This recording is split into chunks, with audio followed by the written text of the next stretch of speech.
करीमपुर गांव के बाहरी किनारे पर भोला कुम्हार की टूटी फूटी झोंपड़ी थी। भोला के हाथों में कमाल का हुनर था। मिट्टी को छूता तो लगता जान डाल देगा, मगर बदन सी भी उसकी परछाई की तरह साथ चलती थी। उसके बनाए मटके बाजार में कौड़ियों के दाम बिकते, क्योंकि अच्छी मिट्टी खरीदने को पैसे न थे। गांव की रूखी मिट्टी से बने बर्तन भट्टी में पकते ही चटक जाते। इस दुनिया में भोला का कोई न था, सिवाय उसके गधे मोती के। एक शाम खाली चूल्हे को देखकर भोला ने मोती की पीठ सहलाते हुए कहा, मोती भाई, आज फिर पत्थर बांध के सोना पड़ेगा। कल ईद के मेले तक अच्छे बर्तन न बने तो मुल्ला साहब का कर्जा हमारी ये झोंपड़ी भी निगल जाएगा। मोती ने कान फड़फड़ाए, जैसे अपने मालिक का दर्द समझ रहा हो। तभी जमींदार का मुंशी वहां से गुजरा और तंज करते हुए बोला, क्यों बे भोला, इस बार भी टूटे ठीकरे बेचेगा? अगर अच्छे बर्तन बनाने हैं तो काली घाटी की चिकनी सुर्ख मिट्टी लेकर आ। कहते हैं वहां की मिट्टी सोना उगलती है, मगर वहां से जिंदा लौटना किसी के बस की बात नहीं। मुंशी जोर से हंसा और चला गया। भोला की आंखों में चमक आ गई। काली घाटी, गांव से कोसों दूर घने जंगलों के बीच वह जगह जहां लोग कहते थे रूहों का डेरा है। लेकिन भोला के पास खोने को कुछ न था, सिवाय भूख और गरीबी के। उसने मन ही मन ठान लिया, मोती, अब या तो किस्मत बदलेगी या मौत मिलेगी। काली घाटी जरूर जाएंगे। अगली सुबह सूरज की पहली किरण से पहले ही भोला और मोती निकल पड़े। भोला के कंधे पर कदाल थी और मोती की पीठ पर मिट्टी लाने की 2 बोरियां लदी थी। जैसे जैसे गांव पीछे छूटता गया, हरियाली कम होती गई, सन्नाटा गहरा होता गया। काली घाटी के दहाने पर पहुंचते ही मोती अचानक रुक गया। पांव जमीन में गाड़ दिए, आगे बढ़ने से इनकार कर दिया। वो जोर जोर से रेंकने लगा और पीछे खींचने लगा। जानवरों को खतरे की बू इंसानों से पहले आ जाती है। चल मेरे भाई, बस थोड़ी दूर और। भोला ने डरते हुए रस्सी खींची। आज मिट्टी न मिली तो वैसे भी भूख से मर जाएंगे। मरने से क्या डरना। किसी तरह मोती को एक सूखे दरख्त से बांधा और भोला खुद घाटी में उतर गया। वहां का नजारा हैरान कुन था। मिट्टी वहां की सुर्ख और मक्खन जैसी चिकनी थी। भोला की थकान मिट गई। वो पागलों की तरह कदाल चलाने लगा। जल्दी जल्दी मिट्टी खोदकर बोरियों में भरने लगा। अचानक हवा रुक गई। परिंदों की चहचहाहट एकदम बंद हो गई। फिर ठीक पीछे से एक खनकती आवाज आई, जैसे शीशे के टुकड़े आपस में टकरा रहे हों। इतनी भी क्या जल्दी है कुम्हार, जरा सुस्ता तो लो। भोला का पूरा बदन कांप गया। कदाल हाथ से छूट कर गिर गई। उसने आहिस्ता आहिस्ता पीछे मुड़कर देखा। सामने पुराने बरगद की डाल पर एक औरत बैठी थी। बला की खूबसूरत, मगर आंखों में वीरान गहराई थी। वो मुस्कुरा रही थी, मगर वह मुस्कुराहट जिससे खून जम जाए। वो पेड़ से नीचे कूदी। सूखे पत्तों ने कोई आवाज न की। धीरे धीरे भोला की तरफ बढ़ने लगी। भोला घुटनों के बल गिर पड़ा, हाथ जोड़कर गिड़गिड़ाया, मुझे मत मारो सरकार, मैं तो बस एक गरीब कुम्हार हूं। पेट की आग बुझाने आया था, खाली हाथ वापस चला जाऊंगा। वो औरत और करीब आई, झुककर भोला का चेहरा देखा और ठंडी आवाज में बोली, मैंने कब कहा मैं तुम्हें मारना चाहती हूं? बरसों बाद कोई इंसान यहां आया है, वो भी इतना हुनरमंद। मैं तुम्हें तब से देख रही हूं जब से तुम घाटी में उतरे हो। भोला कांपता रहा, आंखों से आंसू बहने लगे। उसने सुर्ख मिट्टी को छुआ और बोली, ये मिट्टी बहुत खास है भोला, मगर इसमें एक कमी है। इसे मेरे आंसुओं की जरूरत है, तब ये सोना बन सकती है। भोला ने हिम्मत जुटाकर पूछा, तुम कौन हो? वो खिलखिलाकर हंस पड़ी। उस हंसी से जंगल के कव्वे उड़ गए। लोग मुझे जरीना कहते थे, अब क्या हूं खुद नहीं जानती। उसकी आवाज में दर्द था। मुझे तुम्हारा साथ चाहिए कुम्हार, इस वीराने से अकता गई हूं।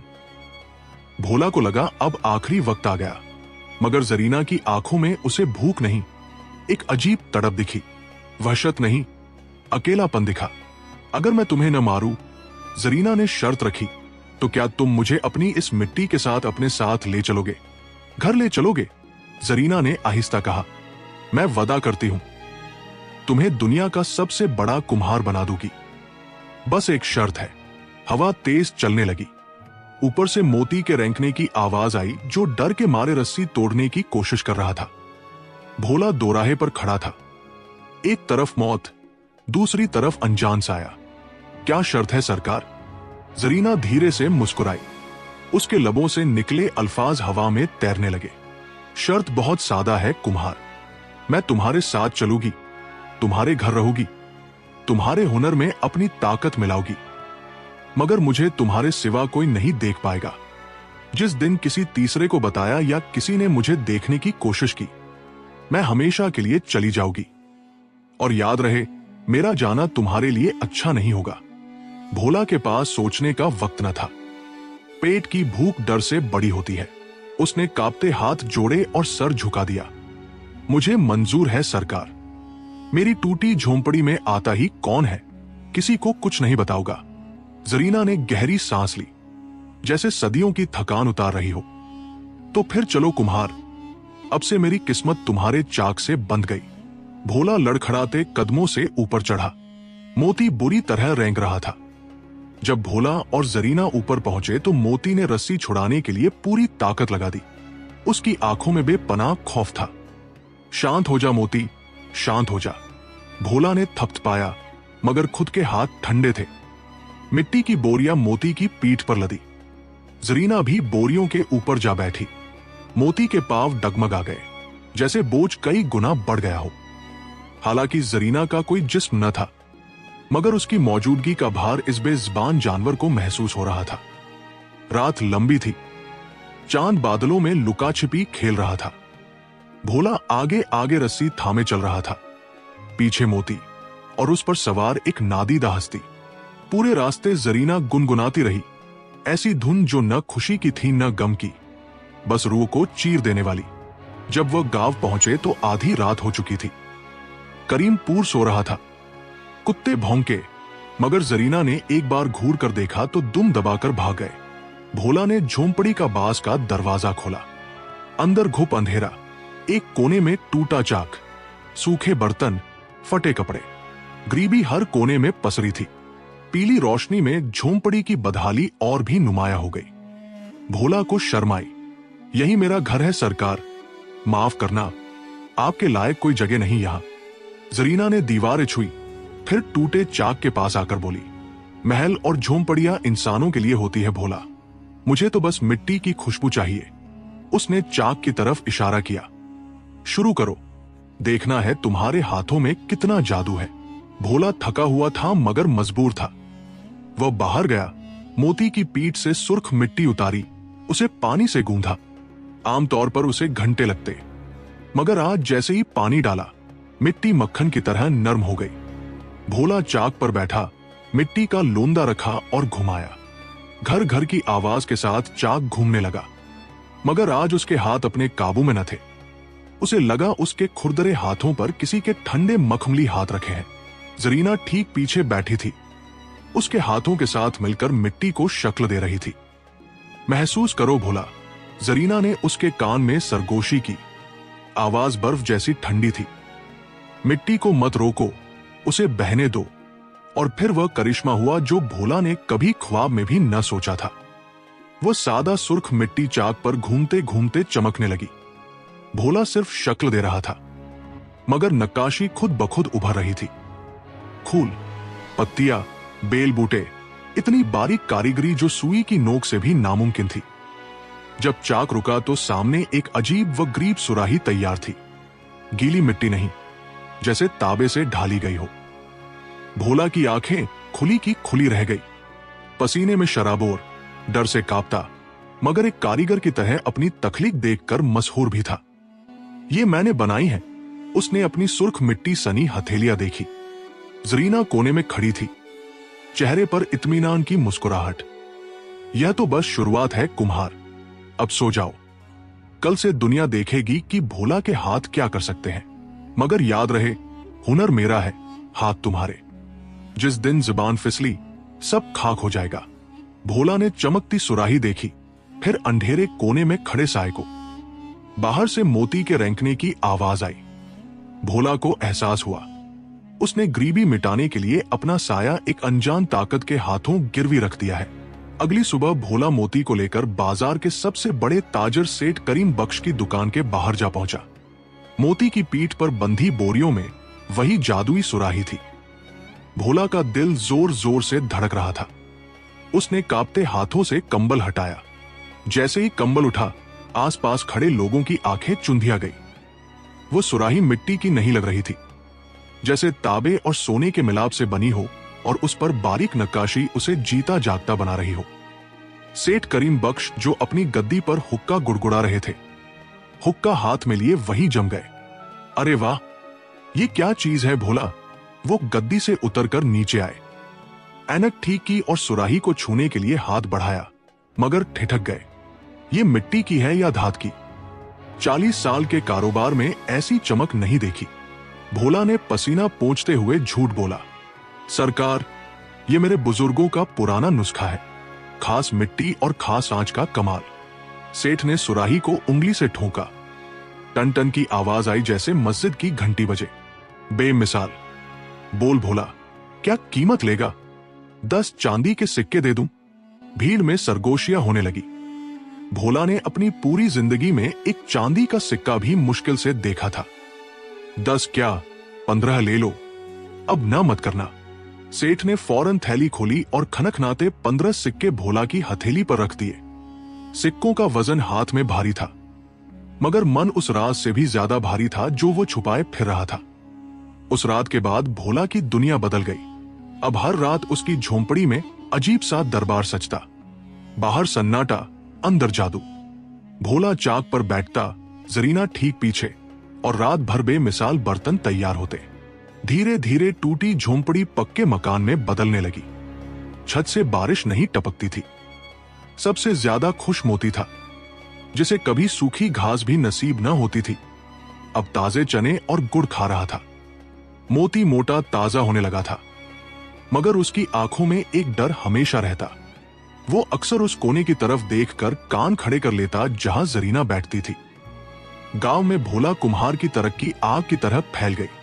कोई कहता, कल तक जिसके घर चूल्हा न जलता था, आज घी के दिए जला रहा है, जरूर कोई खजाना हाथ लगा है।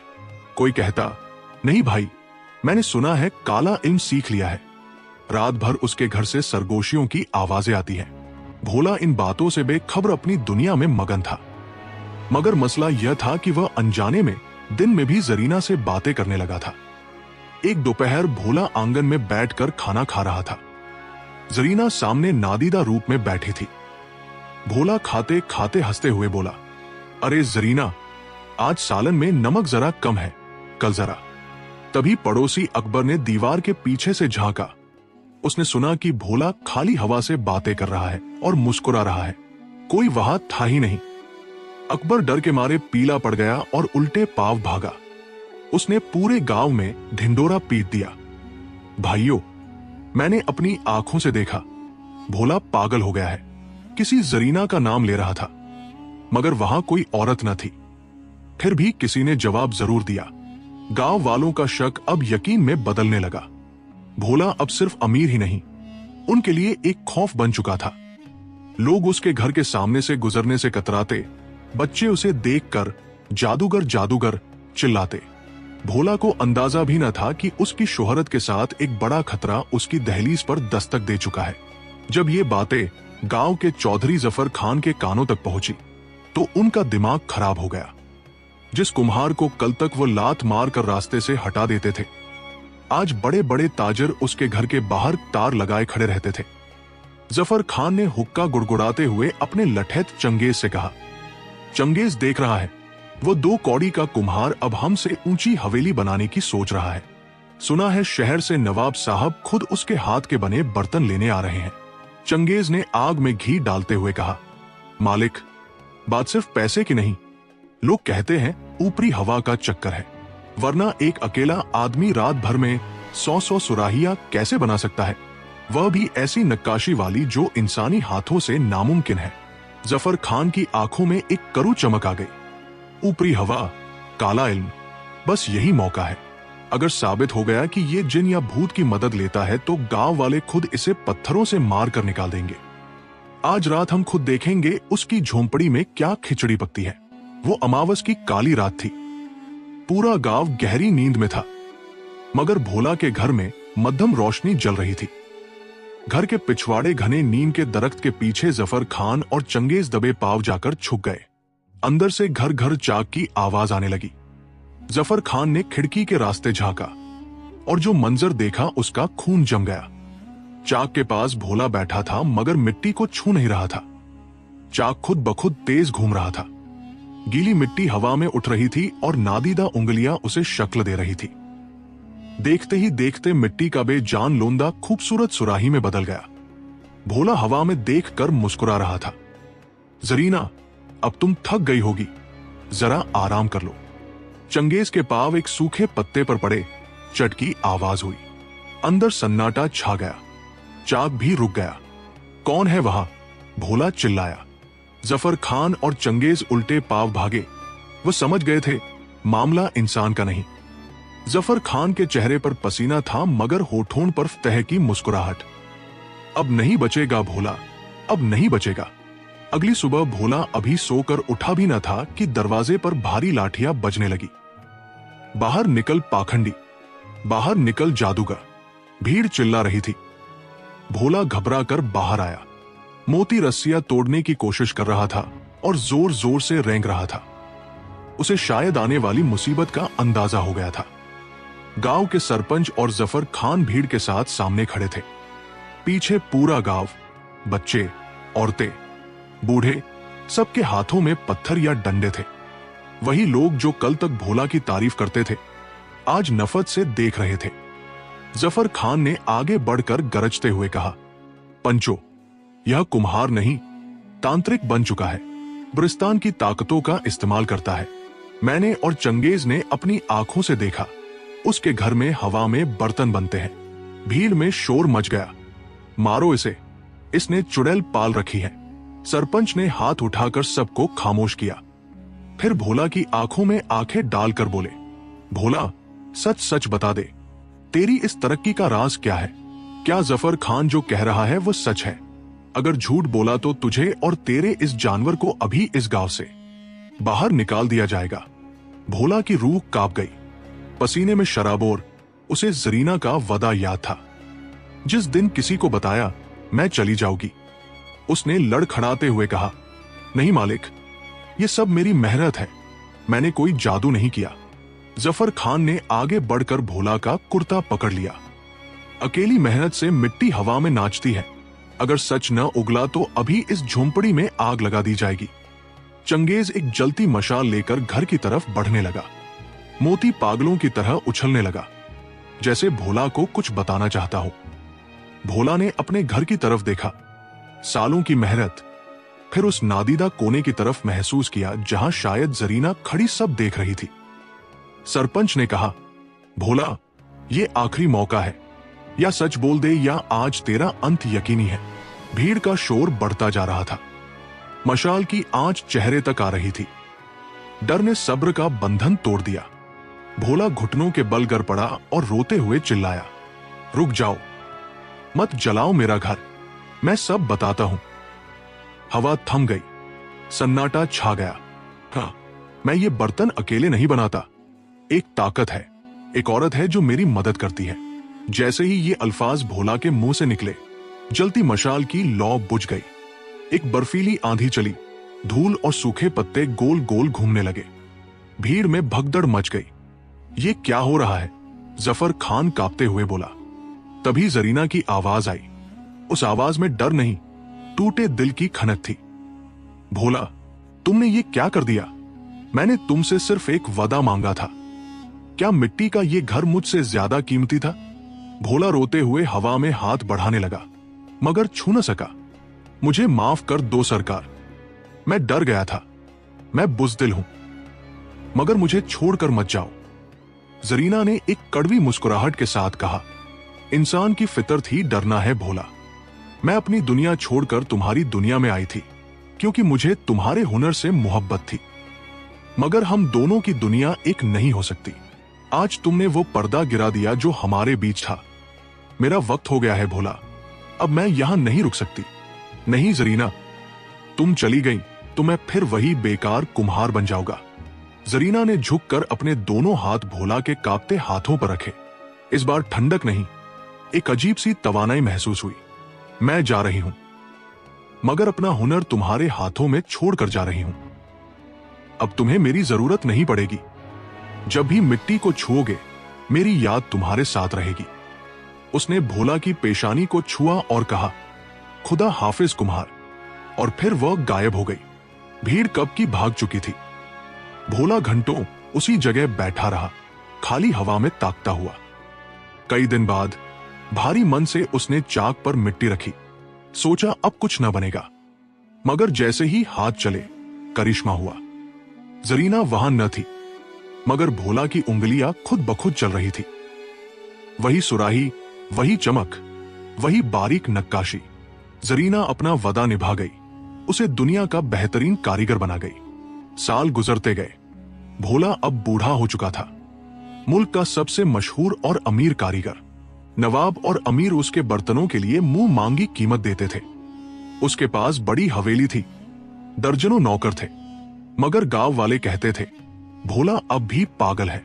चांदनी रातों में वो अक्सर हवेली छोड़कर उसी काली घाटी की तरफ निकल जाता। उस पुराने दरख्त के नीचे घंटों बैठता, हवा से बातें करता, मिट्टी के खिलौने बनाता और उन्हें दरख्त की जड़ों में छोड़ आता।